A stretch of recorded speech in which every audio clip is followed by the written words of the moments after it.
Hi friends, welcome to my channel. ఈరోజు మన ఛానల్లో విమ్ లిక్విడ్ ఇంట్లో ఎలా తయారు చేసుకోవాలో నేర్చుకుందామండి. ఇక్కడ నేను ఒక స్టీల్ బౌల్ తీసుకొని 1/2 లీటర్ వాటర్ని మరగబెడుతున్నానండి. ఈ వాటర్ మరిగిన తర్వాత ఒక గరిటె తీసుకొని గరిటెడు తినే సోడా ఉంటుంది కదండి, వంట సోడా, అది కలిపానమాట. అది బాగా కరిగేంత వరకు కలపండి. ఇలా కరగబెట్టిన తర్వాత 4 నుంచి 5 నిమ్మకాయల రసాన్ని తీసి ఇందులో కలుపుకోవాలండి.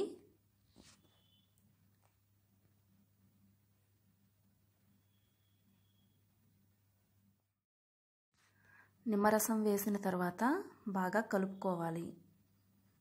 కలుపుకున్న తర్వాత వైట్ వెనిగర్ ఉంటుంది కదండి, మనకి కిరాణా షాప్లో కానీ ఫ్యాన్సీ స్టోర్స్లో కానీ దొరుకుతుందండి.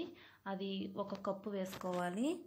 ఈ వెనిగర్ వేసుకోవటం వల్ల మనం డిష్ వాష్ చేసినప్పుడు దాంట్లో ఉండే బ్యాక్టీరియా మొత్తం కూడా పోతుంది. అది కూడా మనకి తక్కువ కాస్ట్లోనే తయారైపోతుందండి. ఏంటంటే మనకి 30 రూపీస్లోనే మనకి జెల్ అనేది తయారైపోతుంది. మనం బయట తీసుకున్నట్లయితే కనుక 110 రూపీస్ అలా తీసుకుంటారు కదా, కానీ మనం ఇంట్లో చేసుకోవడం వల్ల చాలా మనీ సేవ్ అవుతుంది, టైం కూడా సేవ్ అవుతుందండి. ఇప్పుడు ఇదంతా కరిగింది కదా, ఇందులో ఏదైనా డిష్ జెల్ని ఒక 2 స్పూన్స్ వేసుకొని కలుపుకున్నట్లయితే ఇది కొంచెం థిక్నెస్ వస్తుందన్నమాట. ఇది 2 స్పూన్స్ వేసి బాగా కలిపిన తర్వాత చల్లారే కొద్దీ కూడా థిక్నెస్ అనేది వస్తుందన్నమాట. బాగా చల్లారేంత వరకు కూడా ఇదే బౌల్లో ఉంచి తర్వాత ఏదైనా బాటిల్లో వేసుకోండి. ఈ డిష్ జెల్ని బయట తీసుకున్న డిష్ జెల్ లాగానే వాటర్లో కలిపి ఉపయోగించుకోవచ్చు.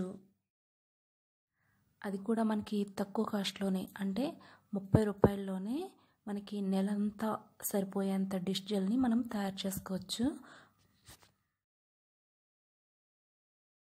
ఈ డిష్ జెల్ని మీరు కూడా ఇంట్లో తయారు చేసుకొని మీకు ఎలా వచ్చింది, మీరు అంట్లు తోముకునేటప్పుడు ఈ డిష్ జెల్ వల్ల ఎలా వదులుతున్నాయి అనేది కూడా నాకు కామెంట్ సెక్షన్లో తప్పకుండా షేర్ చేయండి.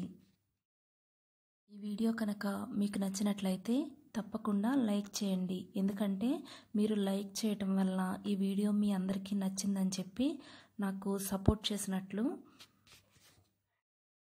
ఈ వీడియో కనుక నచ్చితే మీ ఫ్రెండ్స్కి, రిలేటివ్స్కి షేర్ చేయండి.